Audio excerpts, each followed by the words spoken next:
la chasse. En 991, le roi de France est Hugues Capet. Il donne à l'un de ses plus fidèles compagnons, Thibaut dit Filetoupe, la terre de Montlhéry, actuellement située en banlieue parisienne. Avec toute justice, métairies, domaines, terres, maisons, biens, vignes, pressoirs, bois, prés, pâtures, chasses, rivières, pêches, moulins et autres dépendances. Une chose qu'il ne faut pas oublier, c'est qu'Hugues Capet est un roi élu. Et il est obligé, comme ses prédécesseurs, lui aussi, d'être large, d'être généreux avec ceux qui l'ont porté au pouvoir ou ceux qui sont censés le soutenir. Il va donc distribuer une part de ses domaines à des gens qu'il veut amener dans sa fidélité. En 999, Thibaut construit le premier château de Montlhéry. C'est un château à motte, c'est-à-dire construit sur une hauteur. Il est constitué d'une simple tour en bois, entourée d'une palissade et d'un fossé. La vie y est dure et frustre.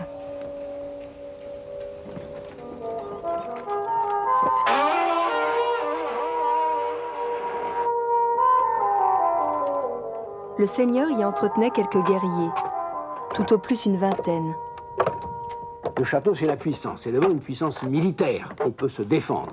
C'est aussi une manière de s'imposer aux populations locales. Le seigneur, dans son château, est quasiment invulnérable face aux paysans. Et en même temps, il affirme physiquement sa présence dans le paysage.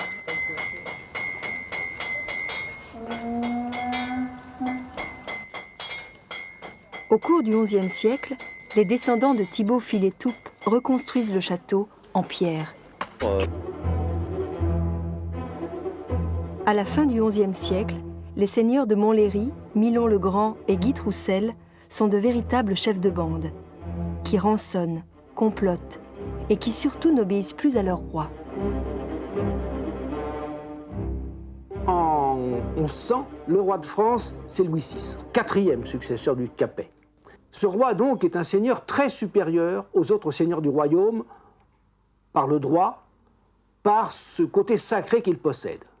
Ceci étant, c'est un seigneur parmi les autres, si l'on en tient sa puissance territoriale. Vers 1100, le roi de France a un petit domaine. Dans ce domaine, il y a un axe fondamental. Cet axe, c'est celui qui va de Paris à Orléans. Et c'est sur cet axe que va se concentrer toute une partie de la politique de Louis VI. Il veut d'abord être maître chez lui.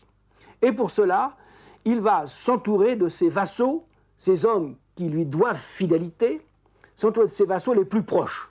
Et là, en Île-de-France, il va mener une guerre impitoyable à ceux qui refusent son autorité. Parmi ses adversaires, il y a la famille de Montlhéry. Elle possède cette tour qui garde la route qui va de Paris à Orléans. Contrôler cet axe, c'est pour le roi une question, je dirais, de vie ou de mort. Ce qui explique la volonté qu'il a eue et l'acharnement qu'il a eu pour conquérir cette tour de Montlhéry et les autres forteresses de cette même famille.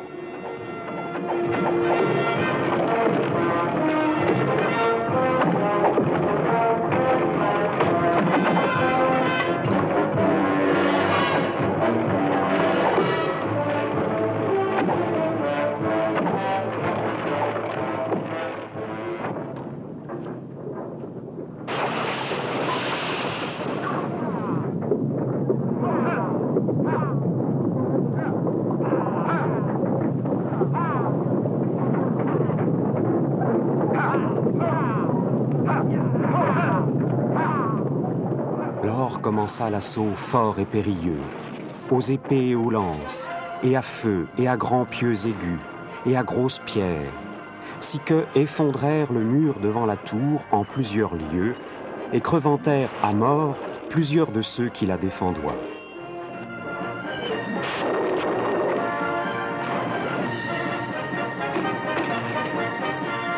Et pour ce qu'il ne puisse faire une autre fois, il fit abattre toute la forteresse du Châtel, sauf la tour.